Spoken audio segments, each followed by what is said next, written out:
It's July time. That means only one thing. Rams football is getting so much closer, and that is so exciting. Hope you guys are having a good time with the fam and all your friends for the 4th, but we're talking Rams football this go around. All right, we've got good news, we've got bad news, we've got neutral news, we've got former Rams news, we've got current Rams news.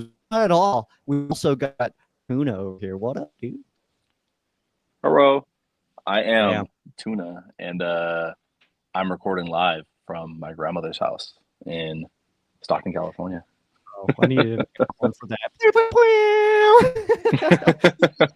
I guess I am also Sheriff Joe Bags. I didn't even say that. Um, Come so on, we're dog. here, man. We're July. It's our birth month, man. We both turned 34 this month. How you feeling about it? Why you gotta tell everybody the number, bro? Like, come on. Why you gotta say it out loud? I'm No, sorry. I'm Nope. feeling. I know last episode we talked about we had some items to give away. I'm feeling our birthdays might be a good time to do some giveaways, dog. I don't know how you feel. What do you think about that? I feel great about that, actually. My one computer just lost internet, by the way, so I don't know if I'm just going to disappear into the void, but we will, if we do, we'll address that. I'm guessing there's a Oh, cat messing with something. That's my hardwired computer, and there's some kitties who are chaotic in this building. So, that's but yeah, man, hilarious. I feel good about that. Man. What do we? I know we talked about the giveaway last time, but what are we looking at here? Yeah, I think we'll probably start with your birthday coming up next week. So we've got a Matthew Stafford jersey. I got to double check what size it is. Yeah, it's a Matthew Stafford. It is a stitched one. It's a limited Nike one, so it's not just screen print. It actually is boom stitched.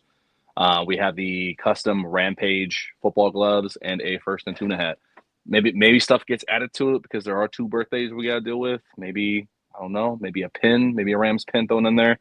But yeah, definitely want to give away some stuff. We had a few loyal followers that are really that kind to us.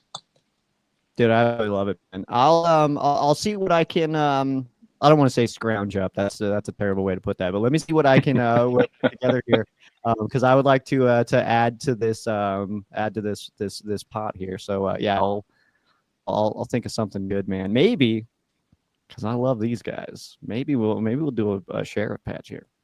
Those are Maybe so sick. we'll see what I happens. still need one. We'll see what I still happens. need one. Let's see what happens, man. But let's go ahead and dive in, man. We'll get giveaway details. Keep your eyes on socials for that. We'll have some chats offline and kind of Yep. see what we're doing there. Um, I am off on my birthday, by the way, as well as the next day. So maybe we can kind of coordinate. On my birthday, I am going to a concert. That's gonna be awesome. Summer Allowed, Kill Switch Engage, I Prevail, Parkway Drive. It's gonna be We're gonna fire. make you stream live and do this episode from the crowd. That's what we're from gonna do. from the Parkway Drive mosh pit, coming live from chaos. Yeah, so we'll plan something out, man. Yeah, so keep your eyes on the socials at Ram Showcase at Sheriff Joe Bags. We'll post there, and then No. yeah, Tuna will as well. But okay, we got to get the bad news out of the way first, man. Let's rip it off like a band-aid. I feel like it's been well covered. I feel like we're not blowing any minds here, but we do have the unfortunate task of talking about Jordan Rodriguez not covering specifically the Rams anymore. But I mean, it's sad for us. So pumped for Jordan, dude. Like somebody who deserves a promotion like this, Mm-hmm. it's Jordan. I am so fired up for Jordan. I'm sad for us. Fired up for Jordan, man. How are you feeling? I think that's everybody. Everyone who reads her articles, reads her pieces. It's super bittersweet because you see the talent. When I actually talked about her with Steve Weish during our interview about just he had nothing but like glowing things to say about her. Like, Mhm. and I'm trying to remember what his words were, but something along the lines of one of the best in the business. Um, if you read enough stuff, like Straight up. ignore the bloat, ignore like the clickbait pieces, but amongst all the credible writers in all of sports, like, dude, she's second to none. Her going on to the NFL, it's a benefit for all the 31 teams to the NFL. Sucks for us. It's like we have a stepmom now, not a real mom. So kind of lame. Yeah. Yeah, man, it's very unfortunate, but I can't even stress it enough how pumped I am for Jordan. You know, you got to be that's got to be such an exciting. exciting move, especially this time of year. You get that prep time of July, kind of to glance around the rest of the league and kind of zoom out a little bit on the Rams. So Who fills in? I had two questions, yeah. or I guess one's a statement, one's a question. Who fills in the void for her now? Does the Athletic just send somebody else? Are the Rams going to have somebody else internal? Is it just going to be Stu? I don't know. I've been Yeah. looking into trying to make it be me. I don't know how to do that. I'm so see. I'll be like, "Yo, what up, Adam? Open tryouts. What are we doing? Yeah, what are we doing? I put together like a demo or something. I mean, I've got plenty of footage and stuff. Like, Yeah. what are we doing here, man? So, yeah, my first thought is like when you hear news like that, you're like, oh man, that sucks. But my second thought is always like, wait, so there's an opening? Bad signal goes up for writers. And so anybody, for any reason, if you're watching this, you're not super familiar with Jordan's work, or you don't know why we're appreciating her so much, I tell everyone, I think one of the best pieces of football commentary I've ever listened to, the Play Callers, that 5-part series she did that's audio style. Yeah. I listened to it on did I do on Spotify? I did on Spotify. 5-part series. It talks about like the Shanahan tree. There's a huge chunk of it about McVay and Shanahan, and just the insight you get to like the human side of these guys. I was mind blown. Like I could listen to that thing again. I urge you, go find it and listen to it. Yeah, definitely do that, man. Definitely do that. But Jordan obviously will still be around in some capacity. I'm sure too there will be, like, at least for the first part of her NFL coverage, that it'll be somewhat at least Rams geared. I don't know, or opposite, and it's just trying to show that she's getting everywhere else, and then we won't hear from her for like a year on anything Rams related. She'll visit on Christmases. But, when the Rams are just like in the Super Bowl, we're down to 2 teams, then obviously she'll be covering us pretty heavy again. So it's no big deal. So we'll see her in February. Yeah. Let's see here. So before we talk about some quarterback action here, I wanted to get your thoughts on the Tutu train hitting up South Florida with a few Baltimore Ravens. Tutu Atwell doing some working out with Ravens quarterback Lamar Jackson. We have Zay Flowers, Malik Cunningham in there as well. I think that this is absolutely incredible, man. Tutu, I think, is in. To me, he is the breakout candidate on the Rams roster. I think that he's that name that everybody should kind of keep an eye on going into 2025. It's a 1-year deal, fully guaranteed. So if that is the case, I think that the Rams would be hard pressed to try to keep him after this year. But for the human being of Tutu Atwell, Mr. Charterius over here, then I think that the good things are heading his way, and I think that working out with the Baltimore Ravens. Do you think? I heard some people that were not happy about this, man. What side are you on? Why would you not be happy about him working out with his like old college like quarterback? That's what I said. But that's his boy. Like, what are we talking about? I guess some people think that this is a little bit of a precursor that Tutu is going to be a Raven next season. And it's like, we don't need to think about that yet. It's 20. Guys work out with other guys on other teams during non OTA and training camp times. That's all garbage. Like that's like saying, oh, he has a brother on another team, so he's gonna have to go there. Look, he's a breakout candidate. He played with Lamar Jackson in Louisville. Like he just got a new contract, so he's probably got a little more bread to spend. Yeah, let's go down to Miami. Let's go run some routes. I loved it. And the second I saw it, I sent it to my boy who's a huge Ravens fan. He's absolutely on board with it. We couldn't stop talking about how good Tutu was. And he brought up a point where if we want to see how dynamic Tutu can be used, they need to take a piece from like what the Ravens do with Marquise in that offense. Like he's a speed demon, not quite the same body build, but pretty similar. Deep downfield threat, undersized guy, just burners. Like use him like that. He can open up this offense so much.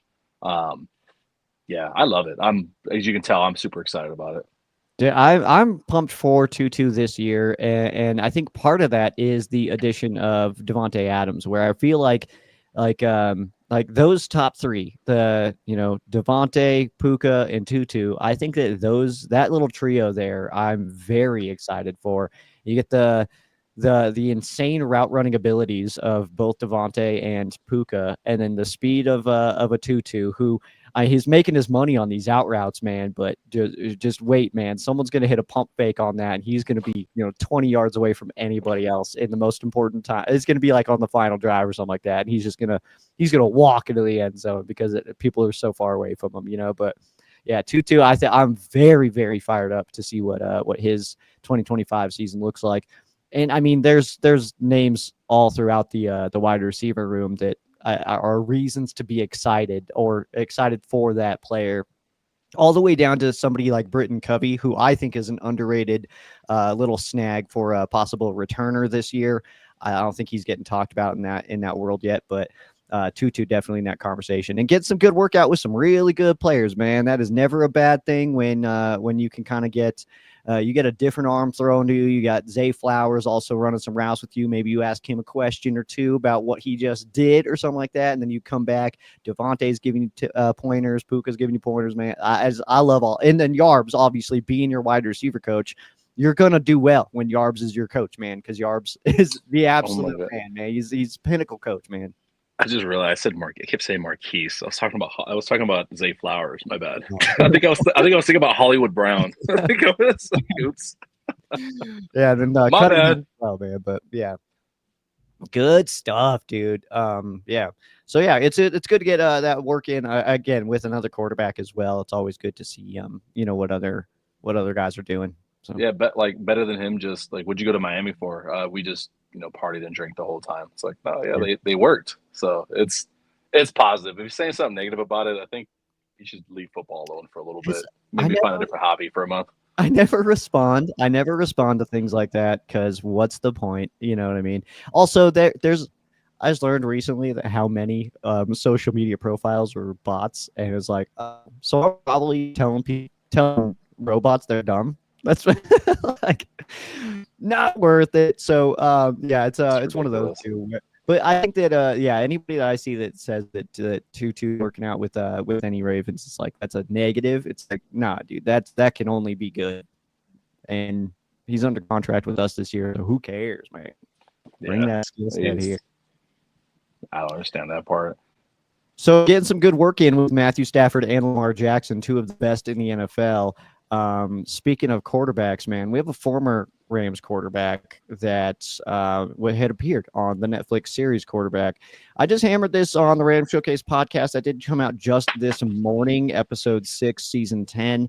It's called Offense Intended. It's because it's a very offensive roster breakdown. It's wordplay, whatever. I laughed at the thing, but Jared Goff out here, man. I think what got me about this quarterbacks thing was that he is still hammering the being wanted by Detroit. And I think I've reached a point now. I think I'm over it. I think I'm over the stop it, dude. Stop the pity party of like the Rams didn't want me. At least Detroit likes me. Shut up. Shut up. You're going into year 5 with your new team, dude. Get over it, man. Yeah, like, it has been a long time. I'm right there with you. I thought about this when you mentioned it in text yesterday, and I was like, okay, what are my feelings on this? And I get it. You got to have a chip on your shoulder, especially in a league where you can't drop off. Like the second you have a bad day, a bad game, like dude, think about how many times you go to work on having an off day. Yeah. And it's like no consequence, right? Maybe you're like, whatever, I feel bad. If you have a bad day in the NFL, like people are tearing you apart. So you got to be up there. So keeping a chip on your shoulder is great. But 5 years later, it's like the guy that constantly brings up his ex-girlfriend on dates. It's like, dude, what are you doing? There's a reason why you can't get second dates. I think the difference is if he had won a Super Bowl, let's say he won a Super Bowl last year, I think you're at that point, you're allowed to. That's part of your lore. That's part of your legacy. Like you could talk about it every day because you earned the right. They haven't done that. It's like, dude, get over it. And I'm going to be long-winded here because I told you I'm going to bring up a point. Look at another former Rams legend quarterback, Baker Mayfield. He got done insanely dirty in Cleveland. I think that was a completely mismanaged situation, and they're still mismanaging situations in Cleveland. And what did he do? Like, he hasn't really spoken on it, at least outwardly, this much. And he's thriving in Tampa Bay. You can compare their stories of like, hey, they're like having some success, but they haven't won a championship yet. Mhm. But he's not going around talking about, oh, it's so great to be in Tampa because Cleveland sucks. Like, he's not doing that. He's just out there balling and trying to play. Dude, that's I love that actually makes so much sense that like the comparison there of like Baker because like yeah, you're absolutely right, man. He got burned by Cleveland, but I've never heard him say anything about like, oh, the weather is good out here. They like me here. They let me be me out. Like none of that, dude. We don't get any of those comments, man. And I think I finally just hit that point where it was like I get it. Year one, you go to Detroit and you're like, damn, dude, like I took that team to a Super Bowl and they just booted me out the door, man. That's crazy. It's like, yeah, year one. Year two, you're like, man, these fans are really loving me, man. This is very fun. Year three, it's like, dang, man, this is probably the best Lions team that this team's ever had. These fans are totally embracing me, man. This is awesome. You get into like year four, though, now into year five, and you're still like, the Rams didn't even want me. Get out of here, dude. Like, okay, man, you're going into year 10. You're a veteran now. It's enough pity party, man. You don't need to keep on talking about how we didn't want. You took the best offense in the NFL and put up 3 points in the Super Bowl, man. Don't get out of here with all that, man. Like I'm working myself up again. I was I was worked up the other day, recording Ram Showcase last night. I was worked up about it because I was like, no, dude, this is ridiculous, man. I'm done feeling bad for you, man. Like you're in a good spot. You're part of the best Detroit Lions team of all time. The Lions have never been this good. Stop it with the whole like, oh, McVay kicked me out. You're like, shut up, dude. You got Dan Campbell out there. You got a really good team. Get over it. It's time. Especially considering that over the last, I'd say about a year or so, McVay has started to become more like way more upfront about his feelings on it. Like just straight up saying like, no, I mismanaged that. I did a poor job. Yeah. Like Jared Goff deserved, but like he's straight up taking it on the chin. Mm-hmm. Hasn't whined about it. Hasn't done any. Yeah, but like hasn't done anything. He just straight up said, "Hey, I fucked it up. I didn't do it well. I didn't appreciate the relationship. Jared Goff deserved better. I'm happy he's doing well right now." Like, Yeah. I don't think you can ask for a better answer. Like amongst all the McVayisms we joke about he like doesn't give out the juice. He doesn't give out secrets. Uh-huh. When he's up front, it has a huge impact, and I think it's getting ignored by JG up there in the north. And I agree. I don't know. He's acting real California boyish. I know us California boys could be a little sensitive sometimes. He's acting like it. He's emotional, man, and they're just it's crazy to see that we've sparked such a rivalry with the Detroit Lions in just since the trade happened, and it makes sense. I mean, their quarterback that they drafted number 1 overall, 09, Matthew Stafford gets shipped off and wins the Super Bowl immediately. You take on the quarterback that everybody knows is good, just isn't great. You know what I mean? He's not a tier 1 kind of guy. And yeah, it's just one of those things. Brett says, so I hate the Lions unapologetically. And it is kind of crazy because I do feel like there was a little bit of the Rams perspective here when the Lions first got good, of remembering when Sean McVay first showed up. And I'm just gonna put this one up for now. When McVay first showed up and we had gotten good, I think for me, and I can't speak for every fan, but I definitely was like, this won't last forever. Let's just be grateful that we're awesome now. I'm not out here to just like trash every other team now because we're awesome. And it really is like that meme of the dude who's like popping the champagne and spraying it and celebrating, and it zooms out and he's in third place. That's the Lions, man. Like that's they're like, oh my God, we're so sick right now. And it's like, win something, man. I had a question on Ram Showcase too, where somebody said if the Lions win the Super Bowl this year, did they win the trade? And it was like, no. Like we've already won, but they also I think won too. Like they're the best they've ever. I would say that's completely even. That might be the most even. Them winning a Super Bowl would solidify, I think, to the common fan, but I think to Detroit and Rams fans who are like actually think about it, I think it's been a pretty even trade. They get a dynastic turnaround for the franchise. We got a Super Bowl, Yeah. and we love Matthew Stafford. I think both teams ended up on the right side of history with this one, to be honest.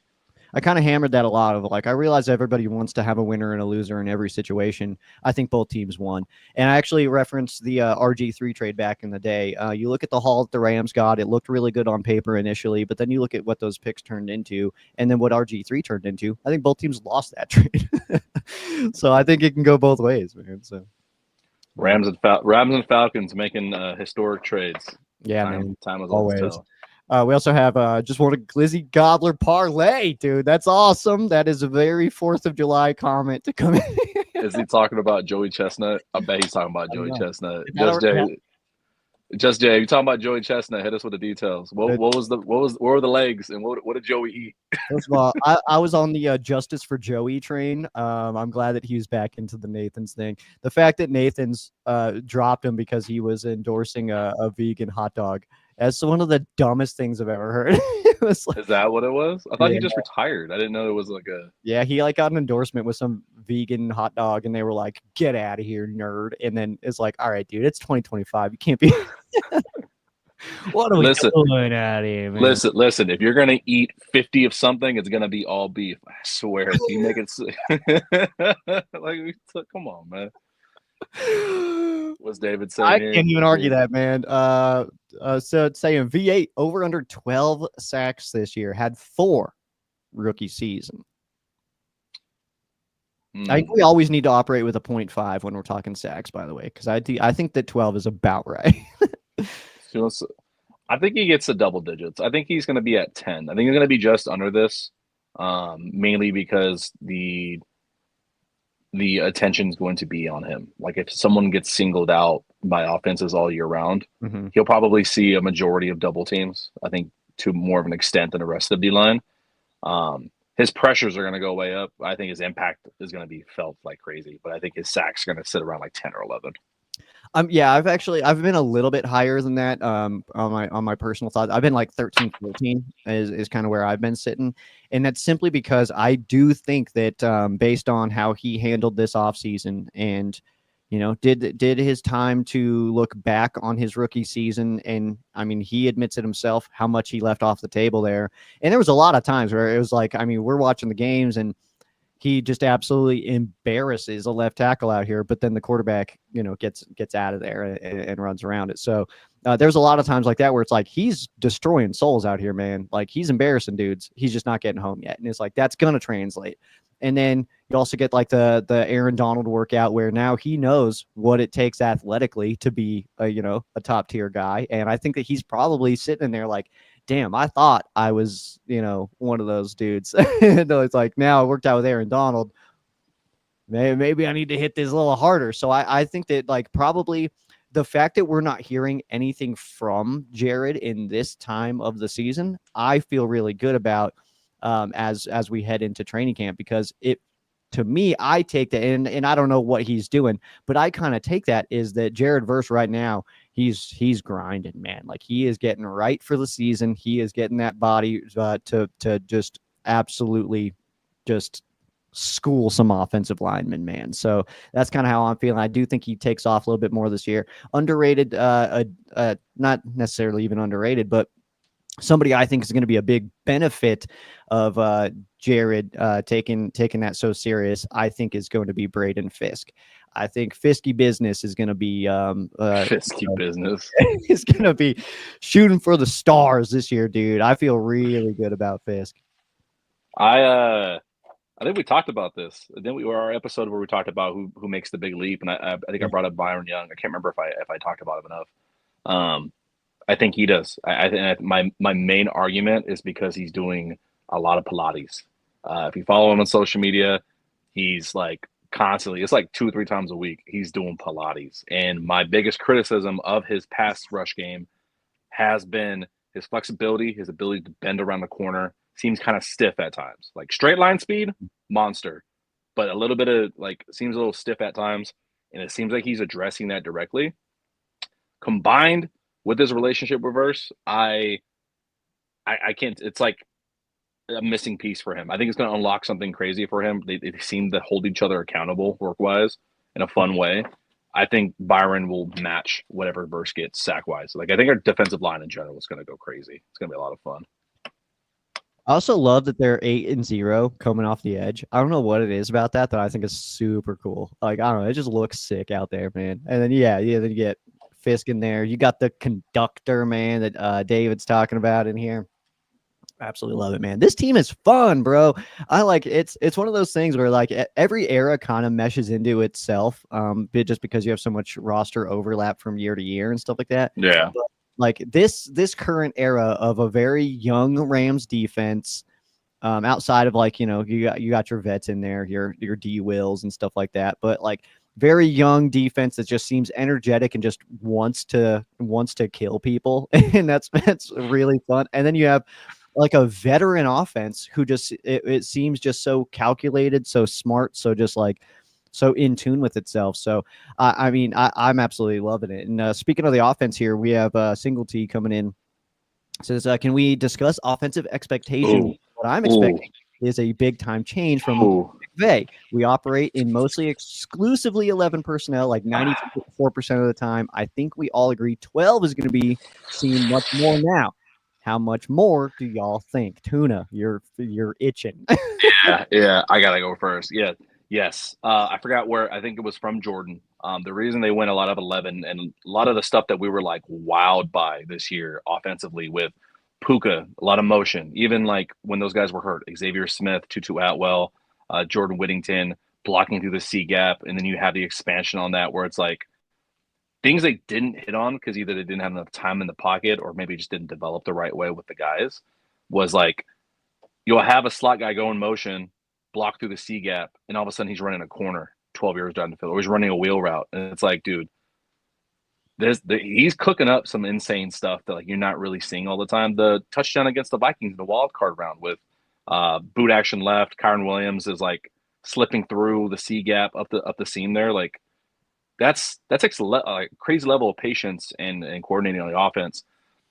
The reason I got sidetracked, sorry. The reason they were doing that a lot of 11 personnel is because they wanted to go 12. But with injuries, it's like you got to kind of figure out how you can do what you want to do with your personnel. Drafting, what's the kid's name? Ferguson. We still have Parkinson, Tyler Higbee. There's three like capable, able-bodied tight ends.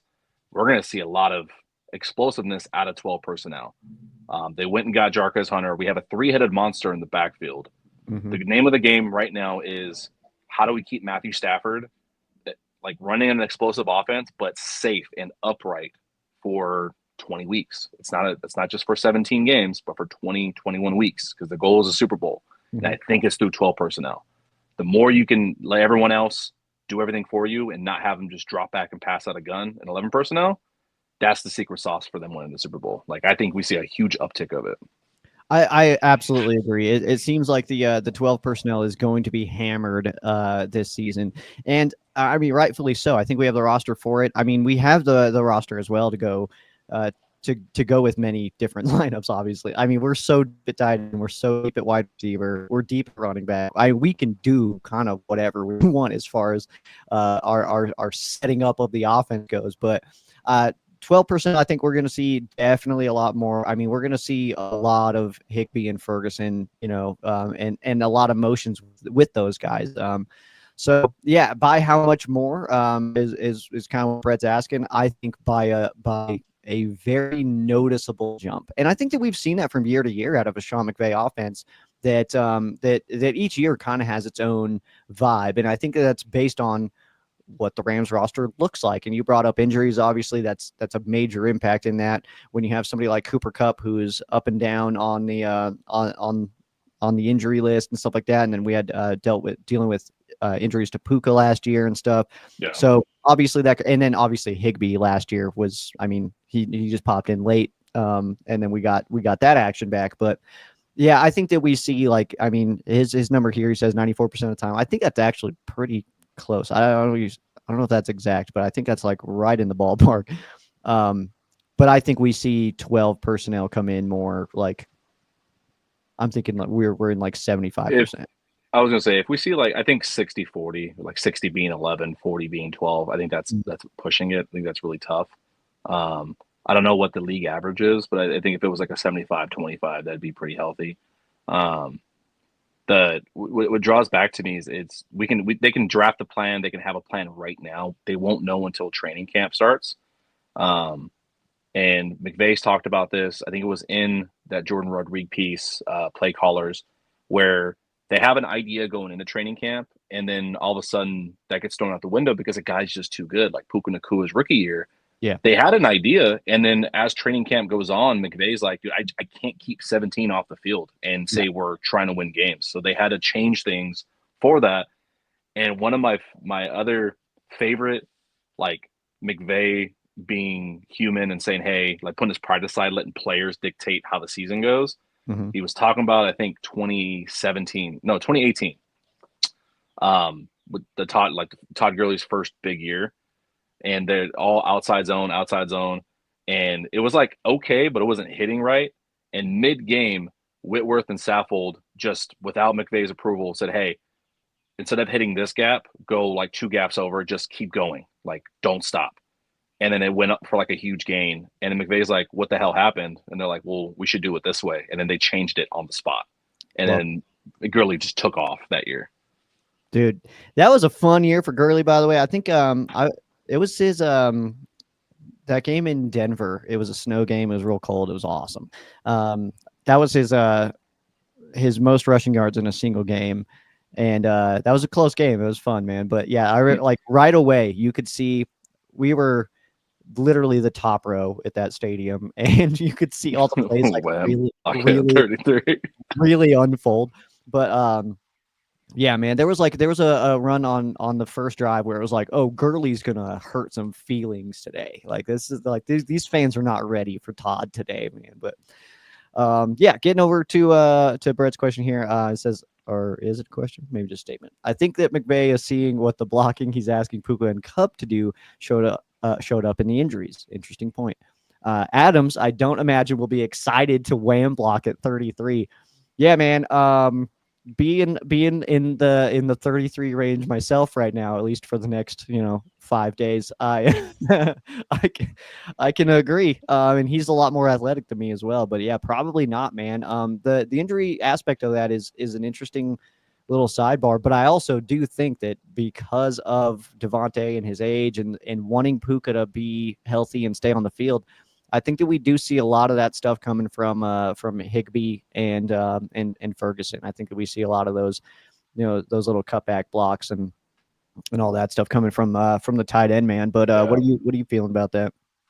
I think it'll still be there. I'm actually quite opposite. I think Adams will be willing to do that stuff, not to the same volume that Kupp and Puka like are and will do it. Mm-hmm. I think because that's never really been his forte on any team, but I think his willingness to do it will surprise a lot of fans that believe he's a diva or whatever it is. Because Adams is the type of player, the caliber that as long as he believes he's bought in and understands the why between what you're asking him to do, he's going to do it 100 miles an hour. He's probably going to do it better than most other receivers. Like I wouldn't be surprised if he does that. Like that little motion, like, hey, coming in, maybe he blocks C gap, blocks the edge, but instead squeaks out for a flat. And for some reason, he's wide open for like a 2-yard touchdown. Like it's all going to set up for touchdowns for him. So I buy it. It's a good point. My biggest point on Devontae Adams being a Ram in general, and I do think I said it on the show, on Ram Showcase this week, that I think that going from Kupp to Adams is an improvement. I love Cooper Kupp. I have zero negative things to say about Cooper Kupp, but I do think it's an improvement. I do think our offense is better. The only thing that I would say is like going from Kupp and Robinson to now having Adams and then, promoting Tutu and Jordan. I think that's where it evens out a little bit more in my brain, because I think Demarcus Robinson is awesome. I mean, he's dead to me now because he's a 49er, but that last year and stuff like that was, he's a good player, man. So, oh man, I lost my train of thought on where I was going with it. Oh yeah, that's where I was going. So my point is when scenario, all right, situation here. Anybody can play along in the comments too. Rams are second and goal from the 3-yard line. Puka's out wide left. Devontae's out wide right. 2 tight ends, 1 running back. Who has the defense? Who has the corners? Who has the scheme? Anything to cover both those guys out wide on a fade? Because at that point, you just take a matchup. Yeah, Matt Stafford looks at who's covering each of those guys, and he knows where that ball's going. Yeah. Baltimore will put up a fight. I'm going to throw the Niners in there just because they're always annoying. There's maybe a handful of teams that just on paper can like do it, but I think the answer is probably try to take that away from Stafford. Like you can't blitz him. He's too smart. That's the issue. Like I see your point. It's like, what are you supposed to do? Mm-hmm. Like it all comes down to Stafford. Like whoever's at the helm, honestly, it doesn't really matter who the fuck you put out there. Like that's what I'm saying, man. Giving him all pro weapons is a nightmare for defenses. And then your tight ends being Ferguson and Higbee. You get K-Dub in the backfield. I mean, legitimately, I mean, if you try to add players outside to help out on Puka and Devontae, then that middle is a little bit more open, man. And I was going to say, why are we not handing the ball off? What are you talking about? Because it's second down. We can do whatever we want on second down. Right? We got two others to play with after this. But yeah, shit. That's the thing too. Is like whatever we do there, it's like, well, we could just if it's covered, then throw it out. Try against third down, like, you know what I mean? So it's like, I don't know. It's that's why I give that scenario of second down, second and goal from the 3. Of like, I don't think there's a way that you can fully block that up where Stafford's gonna line up. He's gonna come in under Coleman and then look at it and be like, nope, timeout. I don't have anything here. Like we got to figure. Like I don't think that happens. I think he's like, okay, I got this. If that's not there, I got this. We can do this. Okay, they pulled the safeties out and the linebackers are splitting out to kind of cover the tight ends. All right, kill Matthew Stafford rushing touchdown on a boot like that. Read option. He's definitely not as slow as Peyton Manning, but I always think about that play action that Peyton had. Man, that was so good, dude. Nobody saw it coming, man. That was so fun. It was slow as. Oh my gosh. That was slow. I loved all the OJ jokes for that. And it was like the last time we saw a slow white Bronco do this, could pull this kind of action. I never saw that meme. Oh my God. That's incredible. Oh man. Yeah. Being in Colorado, man, we had a lot of good ones there, but yeah, that's incredible.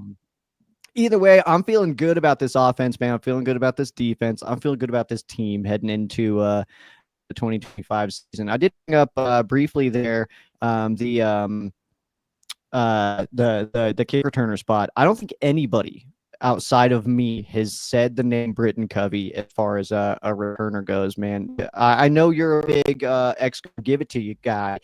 And also Whittington did his work as a returner as well.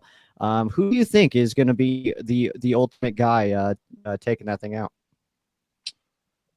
Kick and punt is they've talked about it. They vary it based on the team they're facing. But I think who will be out there like 75% of the time, barring injuries. I'm really like I'm putting my money where my mouth is, man. It has to be Xavier Smith. I think that's why they gave him the extra money last year. I think that's why he's still here. I think that's why they were comfortable. Like, hey, yeah, we brought in Adams. Hey, we've got other pieces. We paid Tutu, but they love their depth. They trusted him in spot moments, in critical moments last year. Like that big punt return against the Niners. Yeah. That was pure speed. That was all him. Great blocking, like on that first on the gunner, but him getting outside, he has the vision to do it. I think he's more of I won't say slow learner, but a slow burner because of his lack of experience, like before college and going into college. But I think right now is a perfect time for him. Like, hey, you've been here for 3 years now. Like, now's the time to go. I think seeing him out there, bro, he's got Florida speed. Like, it's real speed that he has. He just hasn't had enough opportunities to show it. Like, I would not be surprised if he takes a touchdown back this year. That's how confident I am. We could use one, man. What's it been? Pharaoh Cooper? What's the last? Tavon Austin. That's what it feels like. Yeah. Yeah, man. So with that being said, man, do you think that there's anything to Covey being added to that group that do you think that's any kind of impact on Smith? I think it pushes. I don't think there's anything ever wrong. Like you got to bring somebody in here. The second you start feeling complacent or like, "Hey, I got this," Mm-hmm. like you're dead. Like your career is going to die in the NFL. Same with Kyron. I don't think it's necessarily a negative thing bringing in like Jarkus Hunter, drafting Blake Corum. Like if anything, for most guys, it makes them better. Um, Mm-hmm. I think the competition in that wide receiver room is stacked though. Like more than people talk about, even down to like the seventh and eighth guy. Yeah, we can even mention it. Yeah, you go all the way. You start digging in, and even like guys like Drake Stoops, not a bad player. He's just in an uphill battle considering the rest of the roster. I mean, when you look at Xavier Smith and Jordan Whittington, like these are players who may not get a lot of playing time, but not because of who they are. It's because of who the other guys are. I mean, when you have Puka Nacua and Devontae Adams on your team, everybody else is pushed down the roster. That's just simple facts there, man. So I'm really interested to see that kick returner spot, especially in the preseason, and kind of seeing like how that develops and how they are utilizing that battle. And I also know too that based like what we saw last year is that the Rams didn't want any of that work in the preseason games. They were totally comfortable getting their work done in training camp and in practice. Yeah. And a lot of that was because of all the joint practices, which we're seeing again this year. So I think that ultimately in preseason games, that won't be as telling. I think that we'll have to learn from press conferences and stuff.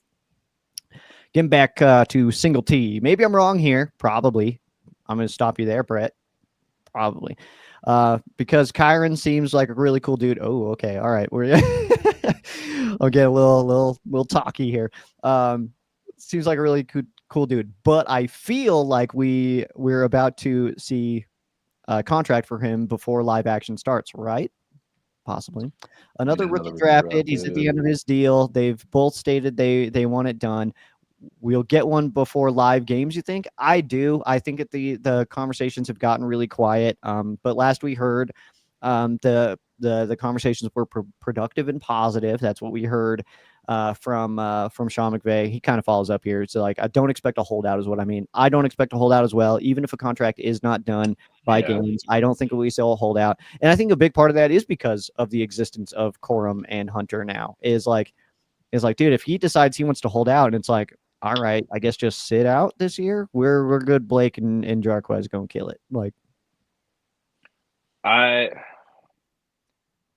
almost leaning towards a deal not getting done, and I don't think it's because Williams doesn't deserve it, but I think the writing is on the wall with him, like drafting somebody with like real draft capital the last 2 years. Although like draft positions don't matter. If you're good, you're good. But clearly they want something more explosive out of it. Yeah, the numbers are there. Like they talk about it all the time. McVay's hinted at it. mm-hmm. Ideally, if you're the Rams, they would probably want to wait until like week 4, week 6, like after a month into the season to see what they have and like Jarquez Hunter, because like there's a reality where out the gates like Jarquez Hunter like can't be tackled, and he's like everyone's like, how the hell did he fall all the way to like the 4th round? Yeah. There's a chance that happens, and it's like, why should we rush signing Kyron? Or alternatively, Kyron could be like right back to 100 yards a game, touchdown a game. He's like a top 5 guy. We need to re-sign him before it gets too late into the season, and then it's done. Yeah, I don't know if I see it going that way, simply because I just don't think that the Rams will be interested in having contract talks come like week 4, 5, 6. I just don't think that would be a thing. I also think that we see from Hunter, and it's nothing that, nothing bad on him, but it's just how Rams use rookies most of the time. And we don't know how those camps are going, those practices are going and stuff like that. But I mean, I think that the addition of Hunter is making Corum not get talked about. And I think that we like forget that like Corum is like, hey, he was when he came in, dude, he was working, man. Like as Yeah. I don't know. So I would say that either it gets done before the season starts or it's a conversation that we hear about in March. I really do. I think that that's the way it's going to go. And I also think that the reason it's not done now is because it's probably pretty incentive based. It's probably not very long. It's probably only 2-3 years that the Rams are wanting to do. It's probably not a Mm-hmm. lot of guaranteed money because let's also face it, the Rams were really one of the first teams to pay a running back big money and have it burn them hard. So I think that they're going to be reluctant to do it, and especially like you said, that the like Corum and Hunter being on the roster, that's just a bargaining chip for the Rams right now. It's like, hey, dude, if you don't want to take this deal, man, we feel good about the guys we got. We don't hate you. We wish you all the best, but we still feel like we're a good football team. And I think that Kyron Williams is I hate to say this all the time, but like I think he's an underrated player in the NFL world. I think Yeah. that the Rams understand exactly who he is. Rams fans understand who he is, good he is. And I think in the overall NFL the NFL viewpoint that Kyron Williams is never talked about as one of the best running backs in the NFL. I think he's got all the skill set to be that. I just think that the Rams and like Puka Nacua and Matthew Stafford kind of take a lot of the headlines, so we don't talk about the Rams' run game that much. But again, I think that Corum is good. I think that Hunter is. I mean, all indications say that he's good. I want to see him on an NFL field first. But Kyron Williams and his contract situation, it's definitely something that I'm keeping kind of a close eye on. And mainly because I want to know what the hell those numbers look like, man. I want to know what's being offered. Obviously, we'll never get that before it's a thing, but I want to know what those conversations are like. Of like, who is saying it, man? There's been a bunch of NFL players that say like, it's like you get in. I think it was Edelman was talking about that. He's like, you get into those negotiations, man, and like, yeah, that'll hurt your feelings. Like, you feel like you're Yeah. doing good, like you're doing some good stuff, and they're like, well, based on this and this and this, we actually think that you're only worth this. And it's like, damn, I thought you all loved me. It's like we do, but based on this, this, and this, we think like, it's like, oh shit. Okay. So it's a business, it's like one of those things. And I think that that's probably what we're seeing right now. And I think that's why it's been so quiet with Kyron. And while you were talking, I was thinking about I haven't released it yet because we kind of paused the football talk with other stuff going on. Mhm. But there's a Reddit post that I talked to the poster about it. I was already kind of formulating this idea about like, dude, this seems like such a unique contract situation with Kyron because he is like kind of that tweener. Like he's not like the superstar running back of the league, but he does extremely well. There's been only like 8 other contract situations like compared to this numbers wise of like multiple 1,000-yard seasons, 10 plus touchdown seasons before the age of like 25 or 26, whatever it is. And it's like LT, Devonta Freeman, Ezekiel Elliott, there's Clinton Portis. There's only like 8 guys, and Carmen will be the 9th. So this is a very confusing situation because it's not just your run of the mill, hey, pay your running back because he's super good type of thing. Yeah. It's a very unique situation, and I'm really curious to see how the Rams handle it. I have my opinions. I don't see him getting like a super deal. Like he's not signing Derrick Henry type money as a running back. And I mean, I said it a lot leading up until really we heard that the conversations were productive and positive. Those comments we got from McVay, I was the one saying like, I think this is both going to be Kyron's best year and his last year with the Rams. And I don't think that that's impossible still, because I do think that there could be a situation where we get to a point where Kyron's like, look, I'm here for the 2025 season. I'm ready to do whatever I can. We're going for a Super Bowl this year, but we didn't get a deal done. I may explore free agency, like, and not necessarily like in those words or anything like that, but I do think that that's still a possibility. But going back to Brett's question, I don't think a holdout is going to happen no matter what the situation is. I just don't see that. We also have another, I would call it more of a minor contract situation because it's not really getting talked about in the media at all that Terrence Ferguson is yet to sign. That seems like the one that like, it's so quiet that, and I didn't realize that. it's kind of funny. I started talking about it on the show yesterday, and it was like, it's going to start to be a thing. People in the media are going to start to talk about it. And it's like, damn, Exhibit A, I'm doing it right now. It's like, this is the start of it, of like somebody mentioning of like, what's going on here? It's July. He hasn't signed. Like, what's the deal? So, which I think is funny. It was like, I was calling out the media. It's like, oh shit. That's I'd have to look at who his agent is, if this is normal, because a lot of agents will like if they have like a huge load, pause. Uh, it kind of depends if they're worried about, hey, we're handling this contract situation over here. We'll get to this next week. Maybe it's just a deadline thing. I know a lot of staff are coming back from vacation in this next week or so. Yeah. Could be that too. Could get done first thing Monday. Who knows? I feel like it's like probably a guarantees thing. Guarantees, or like we're saying with God, what's the rookie name in Cincinnati who still hasn't signed because they're He's an Aggie too. Why am I forgetting it? is a Stewart? Yeah. Yeah, that one. I don't think it's that situation where they're really screwing up the language of it. I think it is just the minor stuff because the Rams have a pretty good history with this, so not worried about it. Yeah. Small sidebar on the Bengals. What the hell are they doing, man? That's one of the weirdest fun teams I've ever seen. Dude, I remember. I can't find him now. I tried looking for him on Blue Sky. There was one Bengals fan early in the offseason, way before the draft, when I was poking fun at the Bengals being the Bengals because I was like, yeah, I guarantee you they're not going to pay. Like, I was wrong in this scenario of like with the Joe Burrow and Jamar Chase and the T. Higgins situation. And then he was calling me out saying like, oh, that's all just bullshit. The Bengals do sign people. I'm like, what reality are you talking about? But okay, you're the Bengals fan. And then now we're here at this, and I'm trying to find him. I'm like, where are you at?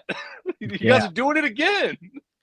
Dude, okay, before we get out of here, we're kind of I wanted to hit on this too. I forgot because it was kind of funny, man. Our last show, we ended, and then almost like the second that we hit stop, Jalen Ramsey comes out and he announces that he's going to the Pittsburgh Steelers. It was within 5 minutes. It was so quick, dude. Like we stopped recording. Yeah. I'm starting to get notifications on my phone. It was like, damn it, man. Like we couldn't have done this while we were live.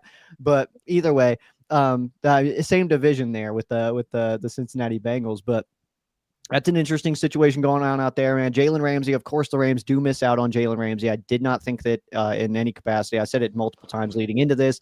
I didn't think that the Rams Super Bowl or contendership, that's probably a word, hinged on Jalen Ramsey's return. I think that we're still a Super Bowl contender no matter what.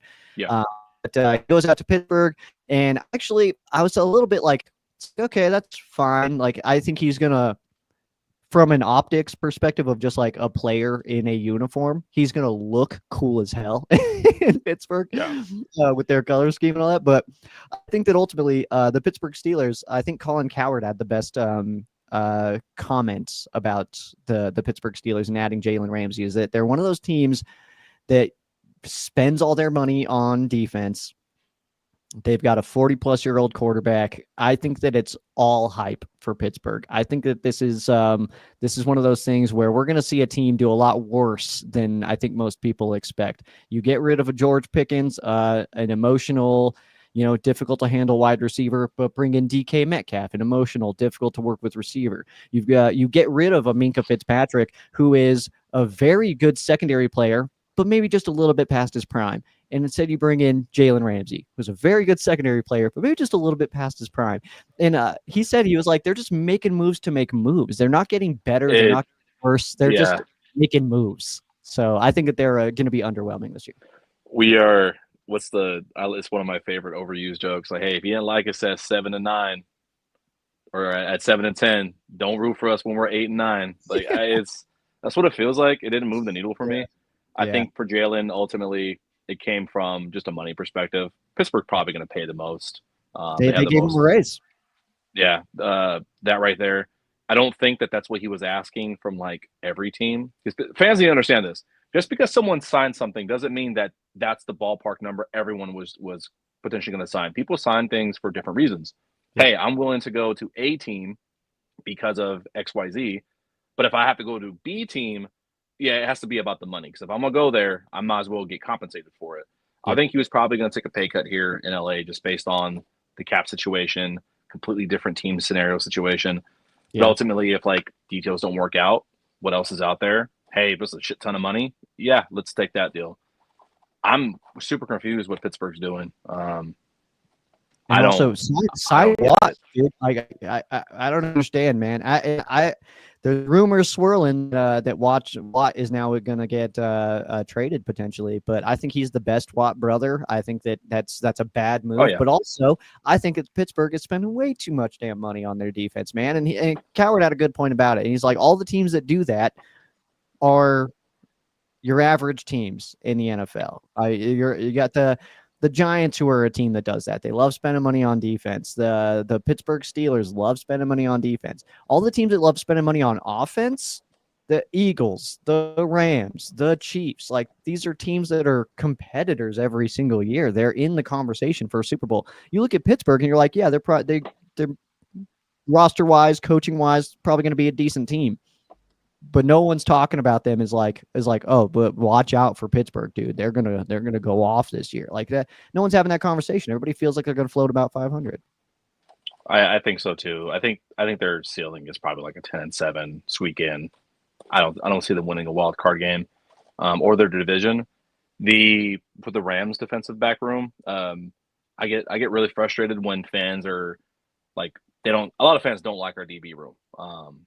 They probably like the safeties a little bit more, but they think the cornerbacks position is one of the weakest on the teams. I disagree. Um, there's a mindset a lot of fans have that unless it's a superstar at a position, that means the position sucks. Yeah. You don't need every position to be an all pro like caliber player to do their job well and win games. The name of the game is win fucking games. They don't care if they get 5 interceptions or 0 interceptions in the game. Did they do Team their sport. job? Yeah. Did they win? If the safety position is excelling, if the front 7 is excelling, and the secondary is doing their job, and they're winning games, you're not going to be upset. We didn't need Jalen Ramsey. Like you can't miss out something you didn't have. They're going to be more than fine. Like I think that people are not giving our young guys enough credit to improve, and I think they're going to have a great year. Yeah, I absolutely agree. Kobe Durant, I think, is one of those guys that I think is absolutely in position to explode this year. I also have a Joe Stradamus prediction of a starter opposite of Darius Williams being DK. I think that he comes in on fire this year. So Back on DK, even though he left for a second. yeah. I was scared, man, because I think DK is so much better than I think a lot of people believe, and it's one of those things where it's like it's you can crush it at corner and wide receiver. Excuse me, corner and offensive line. Those are the two positions where you can do every single thing perfect all game. You've got one play where you make a mistake and everybody, even on your own fan base, is like, get this bum out of here. And it's like, dude, he was locking down everybody the whole game. And because he got pump faked on a totally reasonable play and tried to jump it thinking that he was going to get a pick, and then it, got cut up field, now he sucks. No way, dude. It's like an offensive lineman who's just absolutely dominating somebody all game long, and then somebody hits that perfect move while his foot's on this step, so his balance is a little off, and it's like, that sucks. Yeah. Like, look at the film, dude. Watch him play, man. DK is a very, very good corner, and I'll die on that hill. I don't even care, man. As y'all spoke on Kyron and how people never count him in the top guys, and I think Les doesn't get that love either as a GM. Well, I mean, you can say that about a lot of guys, man. You can say that about Les. I think people that are in the know, that like really follow the sport across teams, like know Les Snead is a great GM. Same with like I saw somebody sent me something on shout out to Manny on Instagram. He sent me a post where somebody ranked Chris Shula like the 26th best DC heading into this season.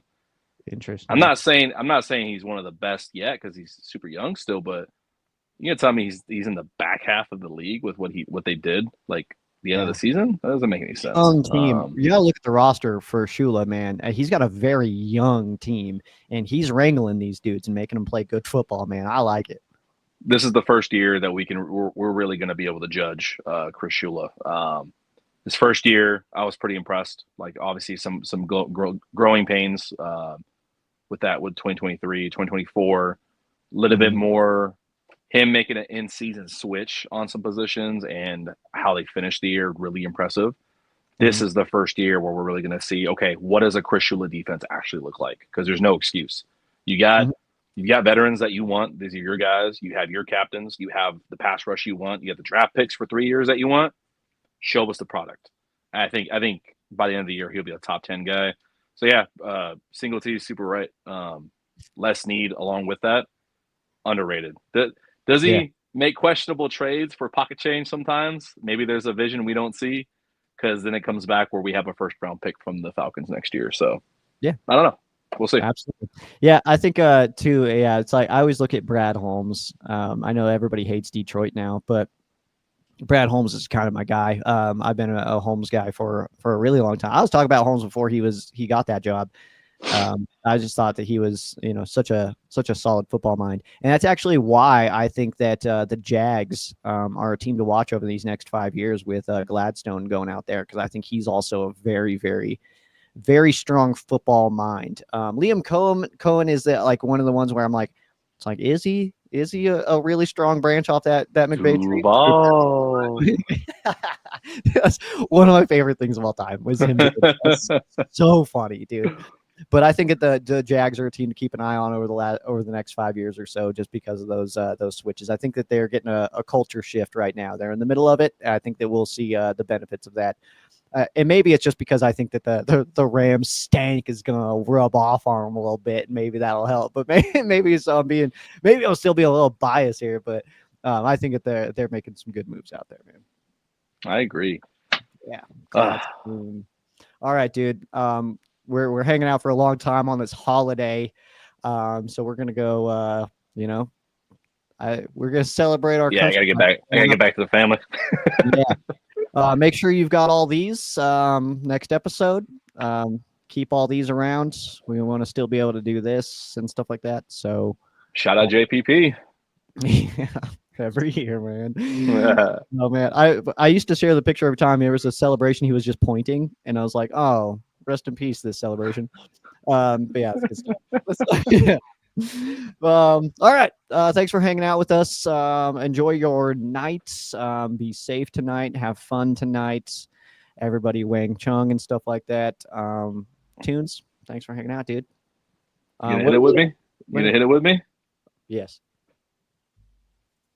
Ah. Oh, that's awesome. Are we gonna name something as we fade into the abyss? Favorite summer foods. Ooh, okay. We're gonna turn up. We're gonna get on the sun for this one. Dude, glizzies, dude, hot dogs, man. Damn you. Top tier, pinnacle. Damn you. Yeah. I'm gonna go. Hey, ever since I was a kid, I love it. Just give me some slices of watermelon. Like outside, hot day by the pool, some watermelon. Ooh, love good that. call. One of my favorite underrated things of all time, potato salad. Love it. Okay. You should. That very Caucasian of you. I'm gonna lead into my very small Mexican side. Speaking of Caucasian, I need to turn that down. God, Jugo de piña. You go to any taco stand, bro. You got some pineapple juice. Oof. Okay.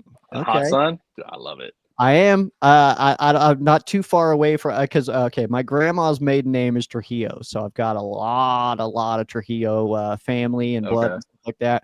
So give me Fideo. Okay. Look at you. Yeah. I'm impressed. Okay. My last one I'll hit. Yeah. I'm gonna take it back to the schoolyard, man. Give me some Otter Pops.